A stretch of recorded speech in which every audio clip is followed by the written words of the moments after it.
네, 아시아 증시는 오늘 이스라엘의 또 이란 공습으로 인해서 폭격을 맞은 그런 상태입니다. 또 우리 이청은 매니저께서 전쟁행과 그 증시 지수의 흐름과 관련해서 또 잘 말씀해 주셨는데, 특히 이제 마지막 부분에 제가 인상 깊었던 것은 이런 전쟁과 같은 일이 벌어지고 글로벌 경제가 위기 상황에 들어오게 되면 기존의 이제 경제적인 로직이나 논리에 의해서 진행됐던, 예를 들면 물가를 잡기 위해서 금리를 고금리를 유지했다든지 이런 로직이 깨져버립니다. 왜냐하면 시스템 자체의 위기가 오게 되면은 안 되기 때문에, 전쟁 같은 상황이 벌어지게 되면, 예를 들면 9.11 테러든 또 이라크 전쟁이든 이런 것들이 벌어지면은 FRB가 금리를 급격하게 내리면서 그 경제의 안정성을 위한 그런 그 정책 변화에 나서게 된다.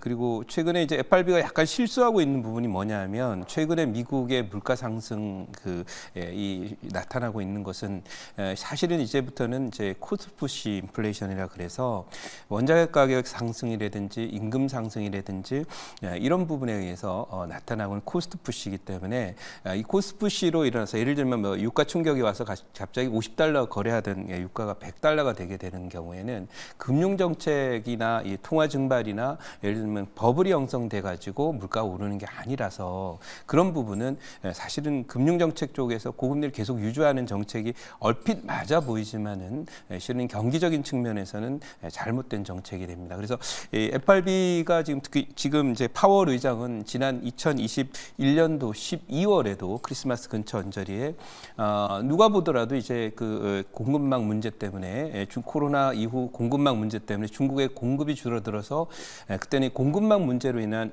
그 구조적인 인플레이션 상태가 진행됨에도 불구하고 당시 FRB 의장이었던 파월은 이렇게 얘기합니다. 이번 물가 상승은 일시적이다. 그래서 그때도 이제 구조적인 물가 상승 요인을 잊어버려서 결국 물가 폭등과 그 다음 달에 1월 달에 갑자기 말을 바꾸죠. 물가 상승에 대해서 대응해야 된다 그러면서 갑자기 금리 인상을 급격하게 단행하는 것처럼 지금도 마찬가지다 이거죠. 지금 코스트 푸시라고, 그러니까 원자재 가격이라든지 이런 부분이 올라서 나타나는 물가 상승의 경우는 사실은 이 금융 정책으로 대응하는 게 적절치 않습니다. 고금리로 대응하는 게. 그건 왜냐하면 원자재라는 것은 늘 사용하는 것이거든요. 그래서 그거는 이제 버블 때문에 올라오는 것이 아니라 소위 수요 공급 쪽인 일시적인 어떤 문제 때문에 나타나는 현상이에요. 그래서 그런 부분을 물가 상승의 요인으로 잘못 파악하게 되는 경우 사실은 금리나 타이밍 놓치게 되는데, 다행스럽게도 지금 중동 문제가 발생하면서 이렇게 되니까 아까 이청원 의원님 말씀하셨던 미국 FRB의 정책 변화 가능성, 이 부분이 더 빨라질 수 있다는 점 말씀드리고 시작하도록 하겠습니다. 자, 뭐 기술적인 내용이나 이 자세한 어떤 통계적인 내용들, 이런 내용들은 무료 방송을 이용해 주시면 좋겠고요. 오늘 그 여러분께 드릴 한마디, 역시 이제 반도체 관련 내용들을 말씀을 드려요. 지금 뭐 연말까지 제가 보기에는 지수가 많이 가기는 어렵거든요. 박스권의 가치지만 중요한 것은 이런 과정에서 전 세계가 반도체 산업과 인공지능 산업을 중심으로 해서 산업 재편에 가 있다는 것, 그리고 모든 산업에 인공지능의 여파가 비치면서 그로 인한 어떤 생산성 효율화와 생산성 고도화를 위한 모든 기업과 정부의 투자가 진행되고 있다는 점, 이런 점에서 메가 트렌드라고 보고요. 그런 점에서 메가 트렌드라면 많이 갔던 종목은 좀 부담이지만 이제 후발주를 찾아보자는 관점을 계속 유지하고 있다, 이렇게 말씀드리고요. 사실 리뷰 하기 싫은데 해드리도록 하겠습니다. 포트 한번 봐보도록 하겠습니다. 오늘 얼마나 맞았는지도 한번 봐야 되죠. 자, 보세요. 사실은 이제 뭐 제가 조금 그런 것은 이스라엘이 이란을 오늘 뭐 폭격을 한 그런 상태로 보이는데, 이게 지금 여기 전부 빨갛게 있었던 그 포트지 않습니까? 근데 어느새 쳐맞아서 이 HP 데크놀로지 수익이 많이 났던 종목인데 마이너스 전환이 됐고요. 코미코는 어제 편입하자마자 얻어맞아서 지금 8% 하락을 보이고 있습니다. 그러나 YC캠은 뭐 워낙 단단한 종목이고 에이스 종목이죠. 글래스 기판 쪽에 대장주니까 오늘 맞더라도 한번 버텨보는 거고, AP도 역시 마찬가지로 최근에 새롭게 떠오르는 성장 섹터로 반도체 부분에서 관련된 그런 뉴스들이 계속 나오고 있어서 앞으로도 뭐 이 우주 돌파가 돼 있기 때문에 쉽게 밀리지 않는다. 그리고 원텍이라는 종목이 낯설게 살짝 보이실 겁니다. 지금 원텍 이 종목은 헬스케어나 이제 이런 쪽과 연관된 사실 K뷰티 관련 종목으로 오래전에 편입을 했지만 꾸준히 상승해서 벌써 15%가 올라 있는 실적 호전주가 되겠습니다. 그래서 앞으로 이제 연말까지 개별 종목 장세라면은 결국은 이렇게 간다 이거죠. 실적 호전 섹터 쪽은 뭐 늘 그 좋은 호재였기 때문에 증시 상승 모멘텀이다. 그래서 소비재 부문에서 K뷰티 관련 종목들의 상승 이 부분은 굉장히 긍정적이고 나머지는 반도체 후발주로 편입했다라는 것을 다시 한번 말씀드리도록 하고요. 오늘 편입할 종목 이제 편입을 해 보도록 하겠습니다. 반도체 오늘 뭐 많이 빠지기 때문에 종목들 살 종목이 많은데 한번 보도록 하겠습니다. 우주 돌파가 이미 된 종목이고요. 현재 가격은 31,250원 기록을 하고 있습니다. 종목 이름은 바로 PSK입니다. 자, 이 PSK입니다. 이 종목인데요. 이 종목을 제가 이제 편입을 하는 것은 차트를 잠깐 보고 가도록 하죠. 여러분들이 혹시라도 어떤 섹터가 좋은 섹터가 예를 들면 지금 반도체가 좋으니까 반도체 분야에서 종목들을 한번 쭉 차트를 돌려보시면은 이렇게 생긴 거 있습니다. 자, 1차 여기 바닥을 치고 쓱 장대 양서로 오른 다음에 채널을 그리면서 채널 상단만 올라오면 눌러놓고 계속 사는 겁니다. 이런 게 이제 채널형 상승이고 채널형 매집이라고 부르는데요. 이런 채널형 매집의 종목은 제 포트에 있죠. 바로 소위 테크윙이라는 종목이 있었습니다. 그 종목이 이렇게 가다가 나중에 이렇게 튀어 올라가는 모습이 나오는데 보통 이 채널이 뚫리게 되는 순간에 한 50% 정도의 상승을 보이는 그게 기본적으로 보여요. 그래서 와, 왜 50%라고 얘기를 하면 여기 퍼플선 상단이 여기 45,000원 근처에 보이는 게 보이시죠?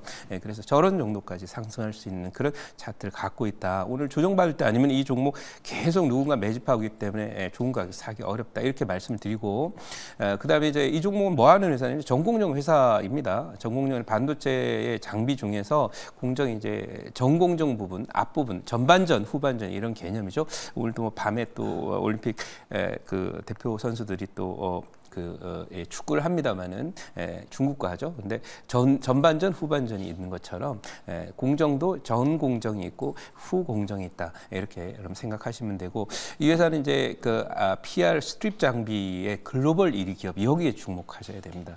이 글로벌 1위라고 하는 것은 마켓쉐어 부분에서 이제 어떤 반도체 장비를 만드는데 이쪽의 1위라는 것은 최근에 우리나라도 삼성전자도 9조 원 정도 전에 소위 보조금을 받았고요. 마이크론도 한 8조 정도 보조금을 받았다라고 이렇게 얘기를 하고 있습니다. 그런 측면에서 볼 때 조만간에 이제 반도체 디램 부분에 대한 투자도 진행이 될 것입니다. 그래서 아마도 지금부터 이제 반도체 관련 종목들 중에서는 이제 최종 생산품을 만든 엔비디아나 삼성전자나 마이크론 테크놀로지 이런 종목 하이닉스나 이런 종목들은 이제 설비 투자를 해야 되는 거예요. 그러면 돈을 써야 되겠죠, 그죠? 근데 과거에 경험적으로 설비 투자에 나서는 기업들은 잘 안 가고 설비 투자를 받아서 오다를 받아서 거기에 장비를 납품하고 소재를 납품하고 부품을 납품하는 회사들이 공장 짓는 이런 애들은 이제 갔던 경험이 있습니다. 그래서 그런 면에서 반도체 후발주를 주목해야 된다 이렇게 말씀드리고 준비된 자료 잠깐 가보도록 하겠습니다.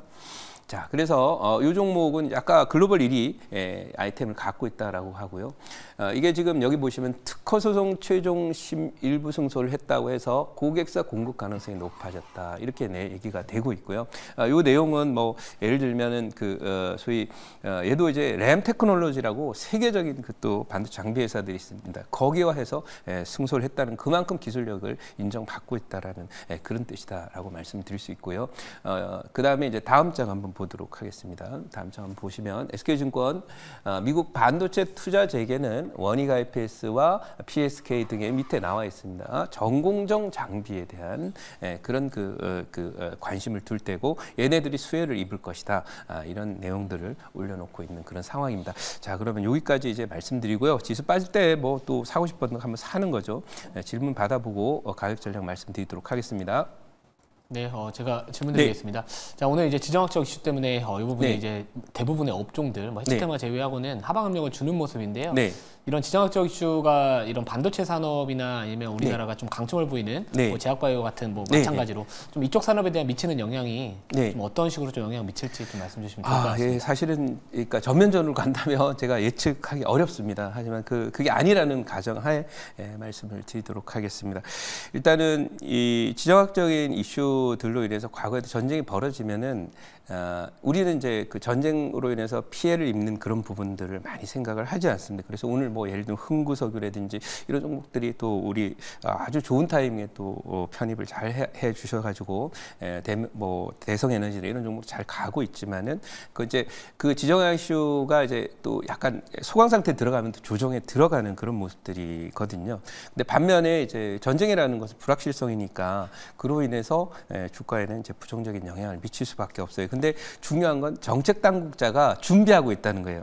그 이슈로 인해서 경제가 시스템적으로 문제가 생길 경우에 금융시장에도 그렇고 또 이 채권시장, 주식시장, 외환시장 그리고 이제 실물시장과 연관해서도 정책이 진행되면서 보통은 금리 인하와 양적 완화로 대응하는 경우가 많았다.